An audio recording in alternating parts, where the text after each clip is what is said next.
mieux vous parler de la réalité de ce qu'il se passe au cœur d'une maison d'enfants à caractère social, je me suis fait engager par l'agence intérim Domino, ADSIM, qui a fait effraction dans le monde de la protection de l'enfance.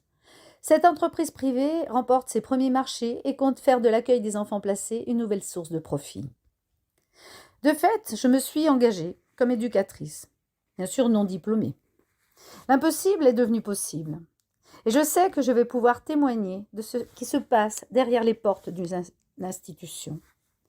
L'émotion est là, présente. Je franchis le portail et je découvre les lieux, cette pauvreté, cette tristesse ambiante, cette odeur, ces mômes qui errent à la recherche d'un regard. Il n'y a pas d'éducateur titulaire pour nous accueillir et nous faire une relève. Je prends donc mon poste aux côtés d'un autre intérimaire non diplômé qui ne connaît pas non plus la maison d'enfants. L'équipe directoriale est en réunion avec l'équipe. La maîtresse de maison qui essaye de tenir la maison à bout de bras prépare les repas, s'occupe du linge, est plutôt accueillante et semble bienveillante avec les enfants. C'est elle qui nous fera la relève. Elle me décrit le turnover important des éducateurs. Si on a déjà la chance d'avoir un trousseau de clés et un téléphone à disposition, c'est déjà bien. Pas de code pour l'ordinateur, pas de code pour le téléphone. Tout le monde est débordé. Des éducateurs investis pour ceux qui le sont encore, mais qui ne vont pas le rester longtemps. Certains démissionneront.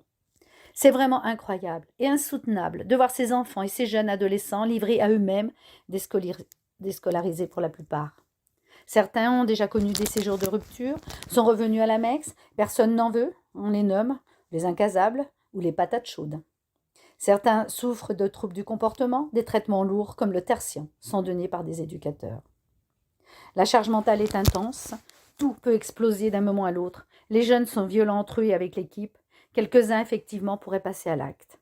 Des jeunes en grande difficulté ne sont pas encadrés, des cris, la violence est là, palpable à tous les moments, ça peut déraper.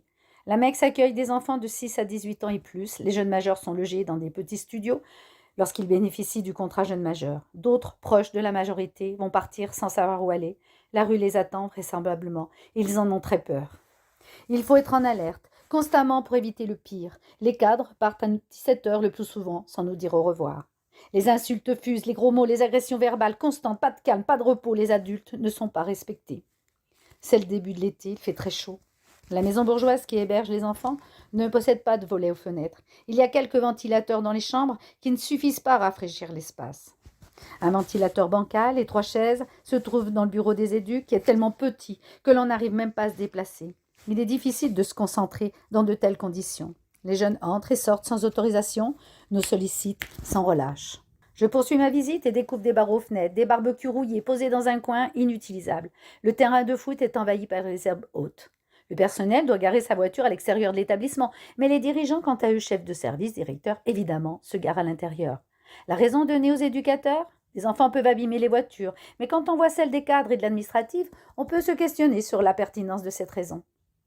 Les bureaux pour l'administration sont propres, bien aérés et ventilés. Les ventilateurs sont neufs.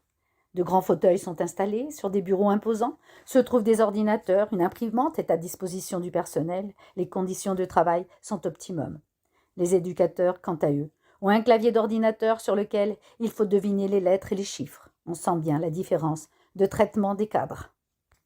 Voici pour ma première journée d'immersion dans cette maison d'enfants à caractère social. Je vous livrerai la suite dans un autre audio.